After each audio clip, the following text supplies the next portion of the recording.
Assalamualaikum warahmatullahi wabarakatuh. Waalaikumsalam warahmatullahi wabarakatuh. Oke teman-teman, selamat datang di Mata Surya, membahas aktualitas terkini dan antusias. Oke. Untuk kesempatan kali ini kita akan membahas sebuah polemik rumah tangga. Bersama kita di sini sudah hadir seorang ibu rumah tangga yang sangat luar biasa, multi talent juga. Nah, jangan sampai di skip nih teman-teman, karena nanti kita akan bahas beberapa tips, masukan, saran, apapun lah yang mungkin bisa membuat kita semua, terutama ibu rumah tangga nih, bagaimana sih cara mengatasi emosional kita untuk mengendalikan situasi di rumah. Misal mungkin anak trauma, anak marah, tantrum dan sebagainya. Oke teman-teman, kita langsung kenalan aja. Ada Tante Mika di sini. Selamat siang Tante Mika. Selamat siang semua. Gimana kabar ini? Alhamdulillah, semoga selalu sehat dan bahagia. Amin. Mungkin langsung aja tuh ya. Ini tuh Tante Mika sendiri domisilinya di mana nih? Domisili aku di Purbalingga, Di Jawa Purbalingga. Tengah. Mana nih Purbalingga suaranya, Jawa Tengah ya. Nah, Tante Mika ini punya sesuatu yang istimewa ya. Dia sudah mengalami pengalaman lahir batin yang luar biasa. Saya punya beberapa pertanyaan itu. Ya boleh. Yang pertama nih, mungkin yang paling mendasar dulu ya. Apa sih yang membuat Tante Mika ini dulunya memutuskan untuk menjadi ibu rumah tangga, memutuskan untuk menikah seperti itu? Mungkin motivasinya apa nih? Gitu. Kalau menikah sih, ya setiap orang ya ada tujuan ke sana untuk menikah, karena itu memang menyempurnakan separuh agama. Oke. Tapi niatnya itu benar-benar kalau saya itu menikah untuk ibadah. Menikah untuk ibadah ya? Iya kan, ibadah terlama adalah menikah. Jadi semua itu berawal dari niat dulu. Luar biasa. Niat yang sangat mulia ya. Kalau untuk menjadi ibu rumah tangga, ya sebenarnya pengen lebih fokus untuk berbakti kepada suami, untuk merawat anak-anak juga, seperti itu. Jadi kan kalau sebenarnya sih saya nggak pure full ibu rumah tangga ya, karena saya tetap punya job freelance ya, ada jurnalis sama pendamping UMKM untuk mengurus produk halal, seperti itu. Ternyata Tante Mika ini seorang jurnalis juga teman-teman, luar biasa sekali. Mungkin teman-teman yang mau belajar sebagai jurnalis juga bisa merapat nih ke tempat kediaman Tante Mika ya. Boleh. Pertanyaan kedua nih Tante. Pengalaman apa sih yang mungkin paling berkesan selama menjadi ibu rumah tangga? Pengalaman paling berkesan banyak. Misal saat menghadapi anak yang sedang susah diatur, yang suami juga misal lagi banyak problem, atau pas keuangan lagi down kayak gitu. Itu mungkin yang paling berkesan. Paling besar ya, paling berkesan, paling mendasar sekali ya. Tantangan-tantangan tersendiri nih. Tantangan apa sih yang paling berat buat Tante Mika sebagai ibu rumah tangga gitu? Terus bagaimana nih cara mengatasinya? Tantangannya kita saat harus bisa membagi waktu di saat suami memerlukan kita, anak memerlukan, terus saya ada pekerjaan juga yang harus deadline. Itu kan berarti aku harus bisa benar-benar membagi waktu. dan membagi ini juga ya, emosinya juga harus bisa mengontrol. Kontrol ya. Seperti itu. Jadi manajemen waktu ya itu ya. Ya. Terus untuk manajemen waktunya sendiri nih, cara ngaturnya seperti apa? Mungkin buat teman-teman juga yang nonton bisa mendapat inspirasi dari situ.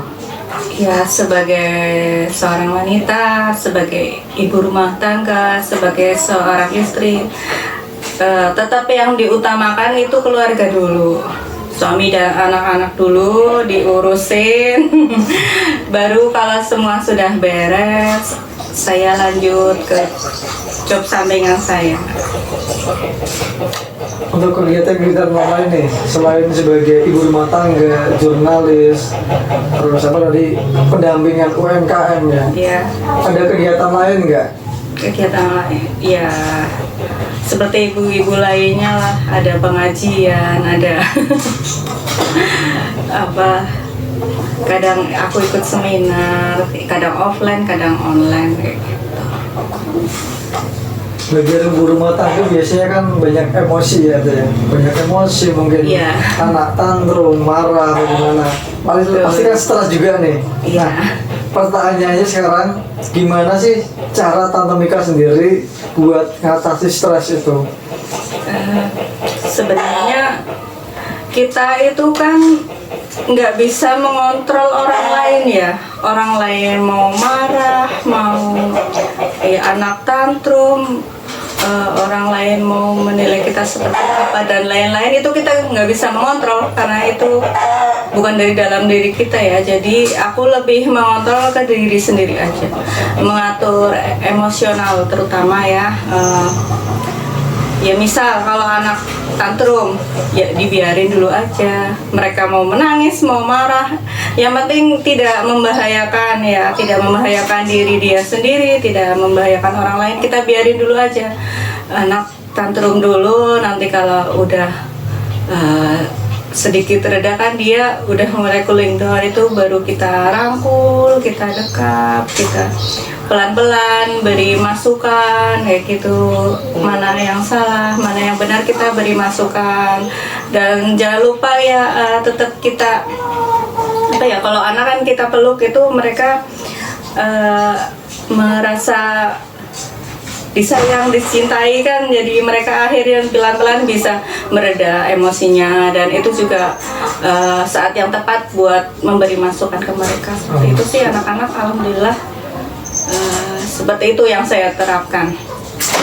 Jadi memang harus penuh kelembutan ya, Nen. Iya. Biasanya kan anak tantrum nih, anak nangis minta sesuatu langsung dimarahin nih sama ibunya atau mungkin sama ayahnya. Berarti itu nggak boleh ya tuh ya? Iya, nggak boleh. Apa Dan gimana? ya pernah, saya sih pernah ya, anak marah-marah pas aku lagi nggak bisa ngontrol, aku ikutan marah. Tapi ujungnya kan aku juga yang menyesal. Aduh, kenapa tadi kok aku seperti ini? Dan itu nanti aku juga yang kena imbasnya. Aku pusing, efeknya kayak gitu.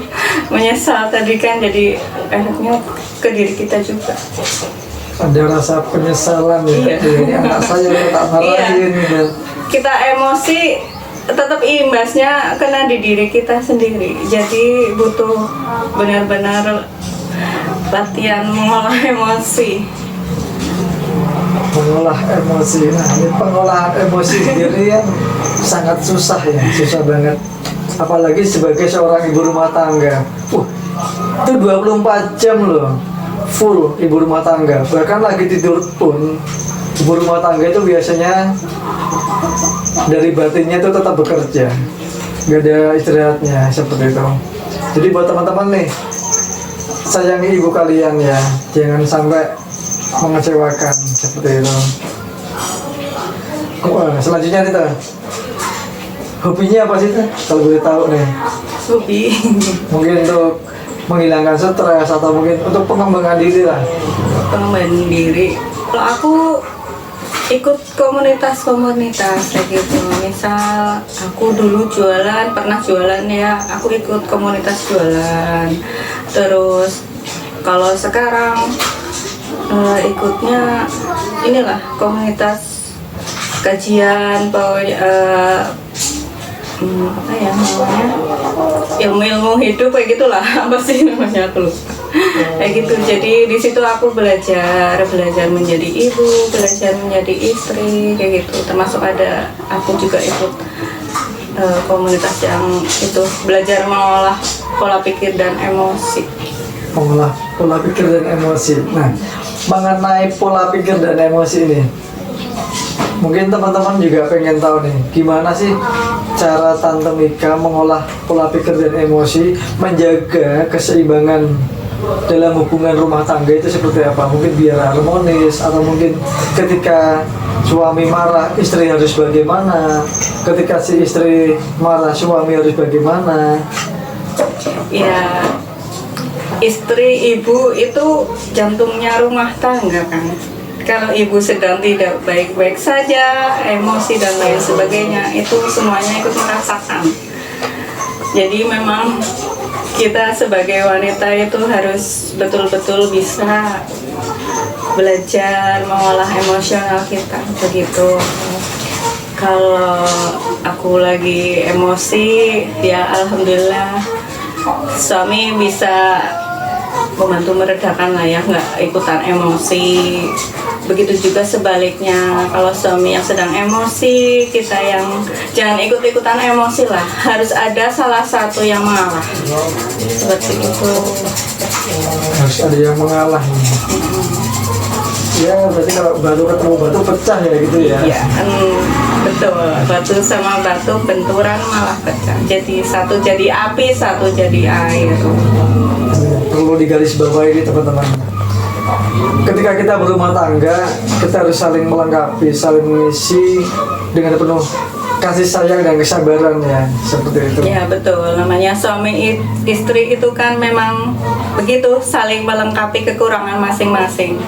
Jadi kita harus menyadari dan menerima suami kita itu seperti apa, kita harus memahami. Jadi memang kalau tidak sesuai, tidak seperti harapan kita, seperti bayangan kita sebelumnya, ya itu kan memang pilihan kita ya, takdir kita yang terbaik itu ya dia. Jadi kalau aku sendiri ya, karena aku memang niat untuk beribadah, begitu mengabdi sama suami kan itu salah satu juga ibadah ya, ibadah terlama.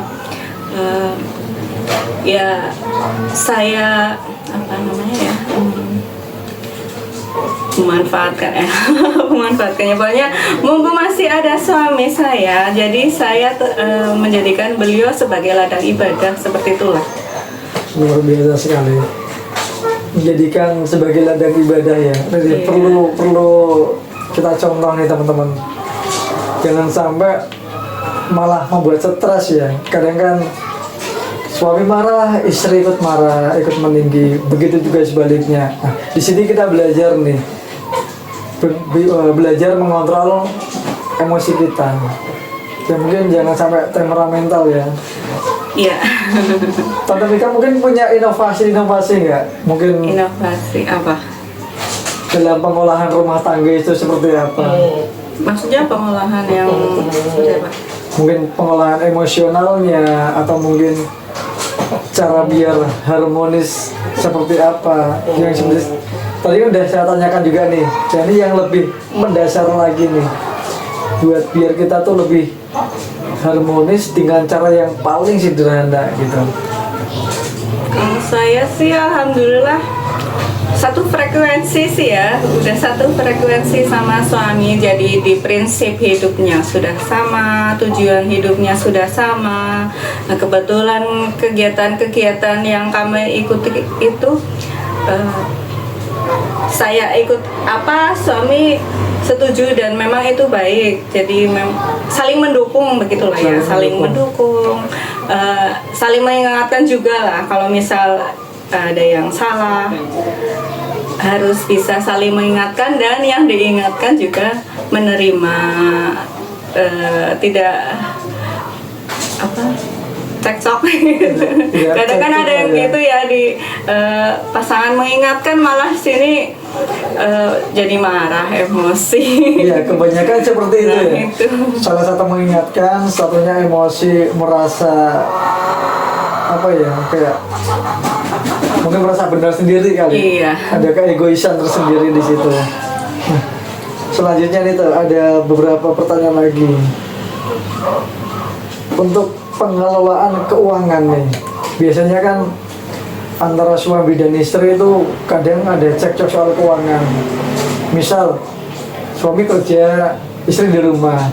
Kadang di situ timbul, kamu kan cuma di rumah, saya juga butuh dana nih. Uang udah tak kasihkan ke kamu semua, kenapa aku nggak boleh minta? Nah, kadang ada juga nih seperti itu. Kalau untuk Tante Mika sendiri gimana nih pengelolaan keuangannya? Iya, alhamdulillah kami saling memahami lah. Saling memahami kebutuhan, nah seperti itu kan ya. Ya memang kalau keuangan iya di saya semua, tapi saya juga harus memahami suami butuh apa.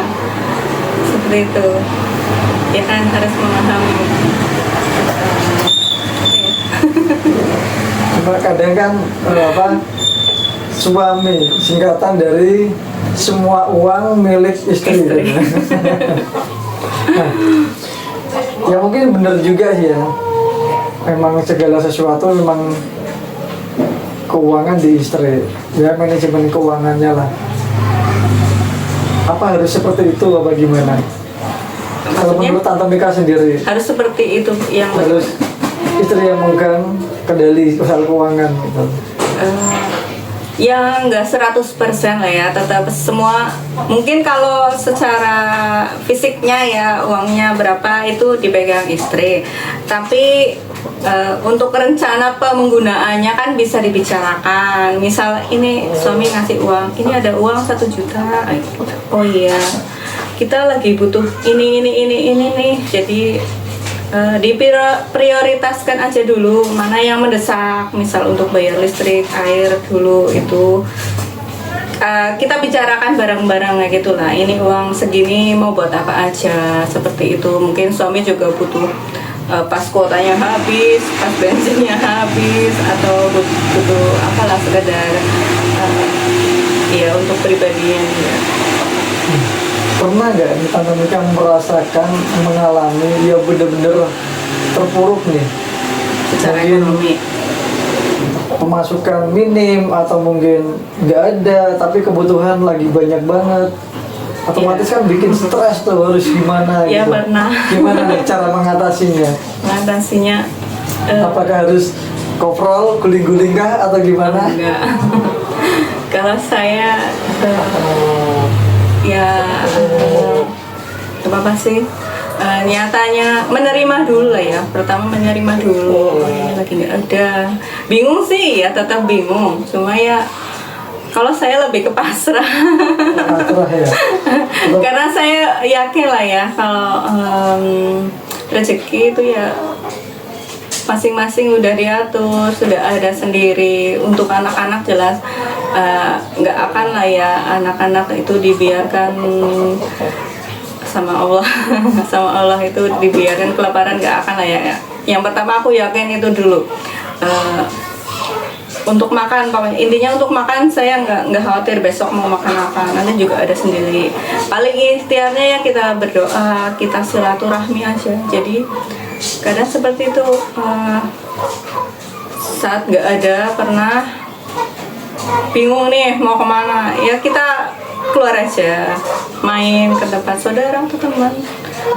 Ya alhamdulillah ada rezeki di situ. Pernah benar sama sekali nggak punya beras, nggak punya uang, bingung mau kemana, main aja gitu, sesuai hati kita mau kemana. Kebetulan ngelewatin rumah temen mampir, nggak tahunya alhamdulillah dapat rezeki, dibawain beras sekalian lauknya.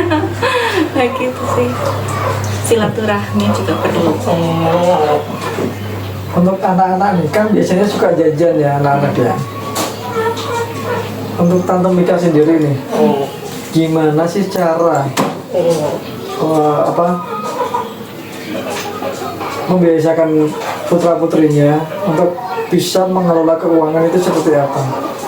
Cara pembinaannya itu bagaimana? Kalau dulu anak memang nggak kontrol ya. Kalau dulu itu kalau jajan maunya ya semau dia, apa-apa minta dibeli. Tapi sama saya kalau mau jajan itu tak batasin. Boleh ambil 2 aja, boleh ambil 3 aja, seperti itulah, tergantung kita bawa uangnya berapa gitu. Ya alhamdulillah anak-anak saya nurut, jadi itu langsung aja dibatasi, boleh ini, atau kalau enggak kita kasih apresiasi, misal anak disuruh belajar dulu nih, kamu belajar, nanti tak kasih uang, apa nanti tak kasih jajan gitu. Nanti kan lama-lama anak juga nurut lah. Tapi pernah nggak ketika si anak ini minta sesuatu tapi nggak kesampaian gitu? Atau mungkin dari orang tuanya yang lupa, atau memang sengaja nggak ngasih, atau gimana? Pernah nggak? Ya pernah. Pernah lah, apalagi kan aku anaknya 4. Pasti ada lah, salah satu pas lagi minta sesuatu ada yang nggak kesampaian. Terus untuk reaksi si anak sendiri gimana? Tantrum kah atau Ada yang menerima? tantrum, ada yang ya marah, tapi marahnya ya kalau yang gede-gede marahnya paling diem aja, disuruh ini itu jadi nggak mau gitu. Pasti beban mental juga ya. Iya. Baik untuk si ibu sama si anak juga. Kayaknya ya kasihan, tapi gimana ya. Nah, Tante Mika sendiri nih pasti kan nggak perlu dijabarkan semuanya sih ya. Pada intinya problematika rumah tangga itu pasti ada ya tuh ya. Ya ada. Nah, mungkin teman-teman sekalian nih mungkin pengen tahu bagaimana sih cara Tante Mika untuk mengelola mental itu sendiri. Mental aku sendiri ya. Iya. Jadi Untuk saya pengelolaan kesehatan fisik dan mentalnya lah biar seimbang itu bagaimana? kesehatan fisik itu juga berpengaruh besar dari kesehatan mental. Selain dari pola makan dan pola tidur, pola istirahat, itu mental juga pengaruh ke fisik. Jadi di saat mental kita down, kita stres, kita marah, fisik kita juga ikut kena. Jadi tetap di sini aku belajar sama teman-teman aku itu mengelola emosi, menjadi ibu bahagia. Itu aku ada kelasnya menjadi ibu bahagia. Jadi kita harus merasa bahagia walaupun nggak punya uang, walaupun lagi dalam situasi sedih, lagi situasi marah, itu ya pertama itu kita terima dulu aja. Kita nggak bisa menyangkal ya perasaan kita sedang sedih, sedang marah, sedang kecewa, sedang apalah, itu kita terima dulu, jangan menyangkal. Kalau kita menyangkal itu nanti kita semakin terpuruk, itu emosinya malah jadi saat stres kita nggak boleh stres, nggak kayak gitu juga sih. Kita terima dulu aja, kita lagi sedih, ya udah kita terima. Mungkin pengen nangis ya nangis aja ya, seperti itu. Wanita muda nangis, aku sendiri juga kadang gitu nangis, nggak apa-apa, keluarin aja, nangis. Nanti kalau sudah reda kan di situ kita cari hikmahnya ya, kenapa tadi bisa seperti ini hikmahnya apa ya, kejadian ini ya, kayak gitu. Kita dalami itu aja, terus jangan lupa bersyukur sebenarnya sih. Oke, jangan lupa bersyukur dan iya. menjaga kebahagiaan. Iya, jadi tiap hari itu mulai dari bangun pagi itu kita ini aja, syukurin aja semua, minimal 3 lah. Bangun tidur itu ya alhamdulillah kita bisa bangun dalam keadaan sehat. Kita tengok sebelah, alhamdulillah masih bisa lihat suami, kayak gitu dulu. Kita bikin bahagia diri dulu kayak gitu. Jadi kan nanti energinya ngalir ke semuanya.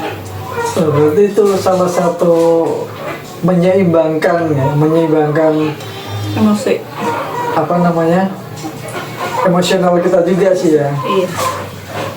Tapi pernah nggak tuh ada rasa putus asa, mungkin mengeluh, kenapa kok nasib saya begini ya, nasib mereka begitu ya? Pernah nggak ada pemikiran ke situ gitu?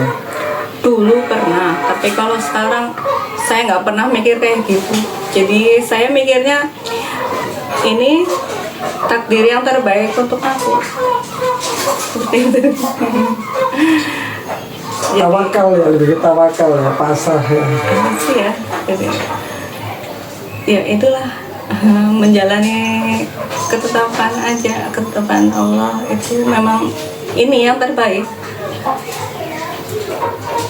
Untuk menjadi ibu rumah tangga yang bahagia nih, kelihatannya sih didengar enak, gampang ya, ibu rumah tangga yang bahagia. Tapi pasti susah banget nih. Selain membahagiakan suami, membahagiakan orang tua, anak-anak, pasti kan harus bisa membahagiakan diri sendiri dulu nih. Iya, betul. Nah, gimana nih kalau misal timbul problem, kita belum bahagia nih, tapi kita harus membahagiakan suami dan anak-anak kita. Itu untuk Tante Mika sendiri gimana cara mengatasinya? Apakah harus dipaksakan senyum di depan mereka, tapi nangis di belakang mereka, atau gimana? Dan tipsnya nih, yang kita tunggu tipsnya ya untuk teman-teman semua, biar bisa mungkin mendapat inspirasi dari situ.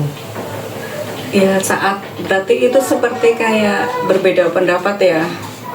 Jadi ingin membuat yang lain bahagia, sedangkan kita masih bertentangan kayak gitu berartinya. Berarti ya lebih ke mengalah lah ya kita. Ya kalau kita memang meniatkan diri untuk membahagiakan orang lain, gimana ya ngomongnya? Ya membahagiakan diri, kalau belum bisa mengontrol emosi, ya nggak apa-apa, kita paksain senyum di depan mereka. Entah nantinya di belakang nangis atau bagaimana, yang penting kita jangan menunjukkan rasa kita tidak sukanya, rasa kita tidak senangnya seperti itu. Jadi kan mereka juga nggak beban. Misal nih kalau suami mau berangkat kerja, kita lagi mungkin tadi ada yang bikin kita jengkel. Iya, jengkel itu jangan diperlihatkan banget lah, jangan diperlihatkan. Kalau bisa benar-benar disembunyikan ya sembunyikan, kalau enggak ya jangan begitu terlihat sekali lah. Beli kan suami juga mau pergi keluar, jadi kan nanti juga itu pengaruh ke perasaan dia, nanti terbawa keluar ke sana kan juga efeknya nggak baik, nanti malah berkepanjangan. Jadi lebih bijaksana ya untuk mengalah untuk menang intinya. Iya begitu, nggak apa-apa, kita senyum dulu aja nggak apa-apa, walaupun nanti kalau udah pergi kita terus nangis, kita ngapa ya nggak apa-apa. Oke teman-teman, itu tadi beberapa obrolan kita sedikit,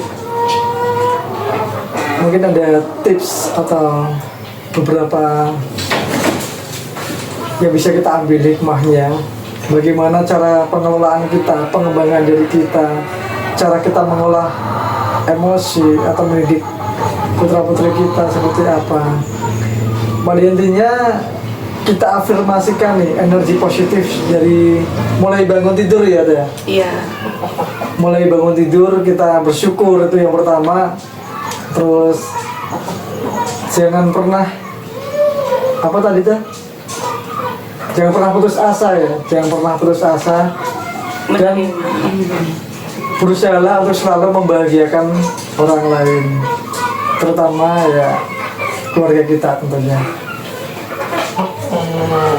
Oke teman-teman, terima kasih yang tetap stay tune di Mata Surya. Untuk selanjutnya kita akan membahas sesuatu yang tidak kalah menariknya, yang tidak kalah asiknya nanti. Mudah-mudahan bisa menjadi inspirasi kita semua, bisa menjadikan energi positif buat kita semua. dan bisa meningkatkan semangat hidup kita untuk meraih kesuksesan di masa depan. Tetap bersama kita di Mata Surya. Terima kasih Tante Mika. Ya.